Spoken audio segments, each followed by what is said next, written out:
Movie start होती है। Movie के स्टार्ट में हमें एक आदमी सपाला को दिखाया जाता है। यहाँ पर एरा हमें 1900 का दिखाया गया है। उस जमाने में स्लेड्स पर सफर करना बहुत ही नॉर्मल था। चीजों को एक जगह से दूसरी जगह पर ले जाने के लिए स्लेड्स राइड का यूज किया जाता था और इस राइड के लिए खास किस्म के डॉग्स को यूज किया जाता था। सपाला भी एक स्लेड राइडर था और उसके पास बहुत ही अच्छी किस्म की नस्ल के डॉग्स थे जो कि उसके सफर और उसके काम को बहुत ही ज्यादा इजी बनाते थे। एक दिन सपाला के पास एक नए पपी की बर्थ होती है। ये साइबेरियन हस्क का पपी था और ये डॉग काफी ज्यादा कमजोर होते हैं। सपाला का ये ख्याल था कि ये डॉग उसके किसी भी काम का नहीं है क्योंकि ये इस डॉग को बाकी डॉग्स के साथ स्लेड राइड पर लेकर नहीं जा सकता था। इसीलिए सपाला चाहता था कि वो इस डॉग को किसी और को दे दे, मगर सपाला की वाइफ ऐसा बिल्कुल भी नहीं चाहती थी क्योंकि वो सभी डॉग्स को अपने बच्चों की तरह रखती थी। सपाला की वाइफ इस डॉग का नाम टोगो रखती है और कहती है कि टोगो मुझे अपने बच्चों की तरह प्यारा है। ये सभी डॉग्स मेरे दिल के बहुत ज्यादा करीब हैं और मैं इनमें से किसी को भी अपने से दूर नहीं करना चाहती। हमें टोगो को एक मौका देना चाहिए। वैसे भी अभी ये बहुत छोटा है, हमें इतनी जल्दी इसके बारे में कोई भी कंक्लूजन नहीं निकालना चाहिए। अब सपाला ऐसा चाहता तो नहीं था मगर फिर भी वो अपनी वाइफ की बात को मानता है। अब जैसे जैसे वक्त गुजर रहा था टोगो बड़ा हो रहा था,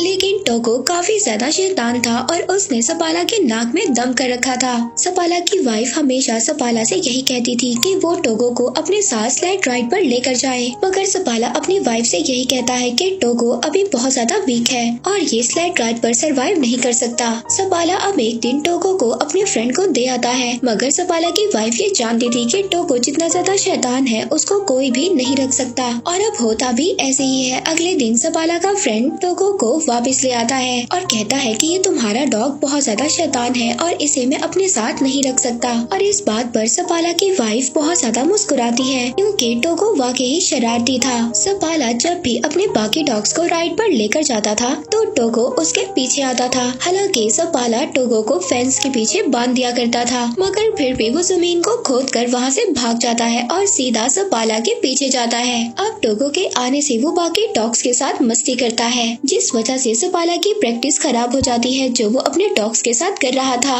एक दिन वो पानी में भी गिर जाता है। सपाला उसकी शरारतों से तंग आ गया था, इसलिए अब वो टोगो को रूम में बंद कर देता है, मगर टोगो वहाँ से भी किसी तरह से बाहर निकल आता है। अब एक दिन सपाला अपनी एक फीमेल फ्रेंड को कन्विंस करता है कि वो टोगो को अपने पास रख ले। सपाला की फ्रेंड बहुत ज्यादा स्ट्रिक्ट थी, वो ये कहती है कि टोगो को रूम में ही रहना होगा। खैर सपाला को इस बात से अब कोई भी मसला नहीं था। वो अपनी फ्रेंड के पास टोगो को छोड़कर वहाँ से चला जाता है, मगर उनके जाने के थोड़ी ही देर बाद टोगो वहाँ पर विंडो का शीशा तोड़ता है और बाहर आ जाता है और सीधा दोबारा से सपाला के पास आ जाता है। सपाला टोगो को देखकर बहुत ज्यादा परेशान हो जाता है। वो नोटिस करता है कि टोगो के हाथ भी जख्मी हो चुके हैं और उनसे खून निकल रहा है, इसीलिए अब वो टोगो को घर तक ले जाने के लिए स्लेड पर बिठाता है, मगर टोगो स्लेड पर नहीं बैठना चाहता था। वो बाकी डॉग्स के साथ भागना चाहता था। अब इतनी ज्यादा कोशिश करने के बाद भी जब टोगो स्लेड पर नहीं बैठता तो सपाला उसको बाकी डॉग्स के साथ बांध देता है। अब कुछ दूर जाने के बाद सपाला ये नोटिस करता है कि टोगो काफी ज्यादा एनर्जेटिक है और वो बाकी डॉग्स के निस्बत बहुत ज्यादा स्पीड से भागता है और अब इसीलिए सपाला टोगो को सबसे आगे बांध देता है। टोगो अपनी स्पीड से बहुत ही जल्दी सबको घर पहुंचा देता है।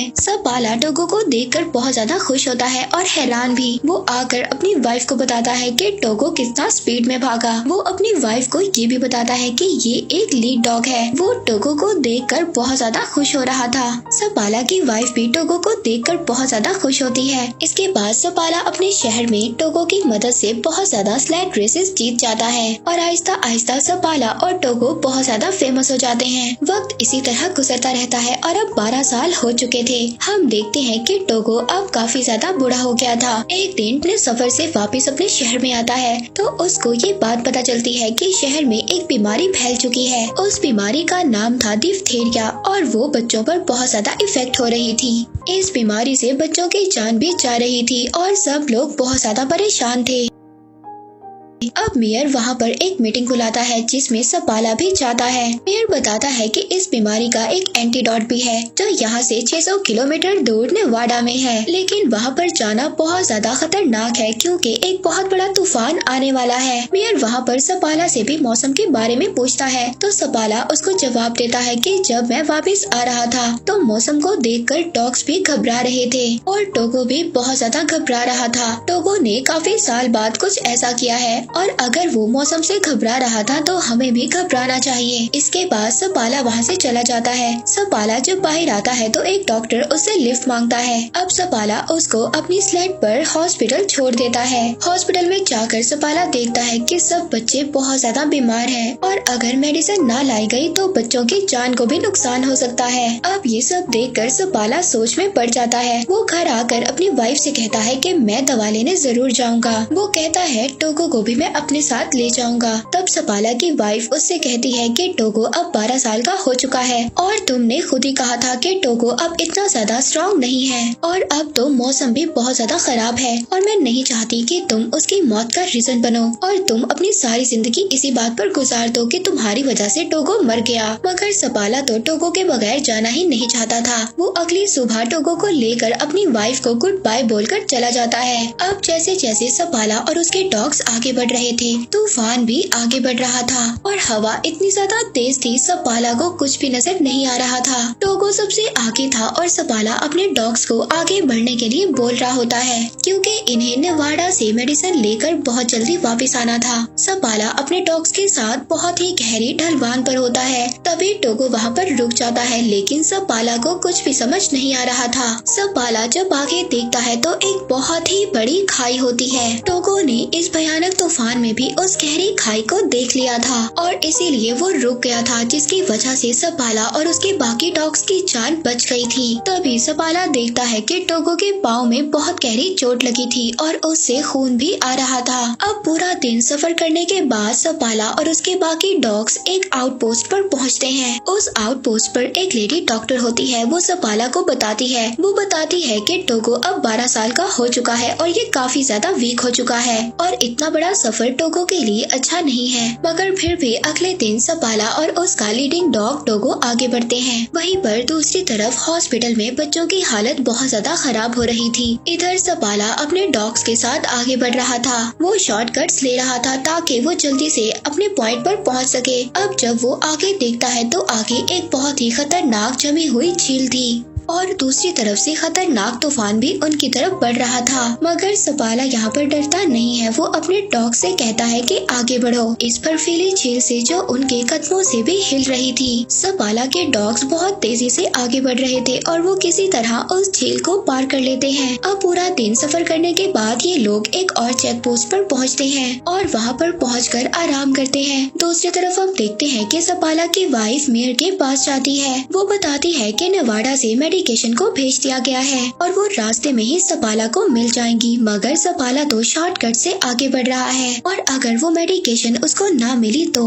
उसका सफर और भी ज्यादा बड़ा हो जाएगा। वहीं पर दूसरी तरफ हम सपाला को देखते हैं जो पूरा दिन सफर करने के बाद एक और चेक पोस्ट पर पहुंचता है।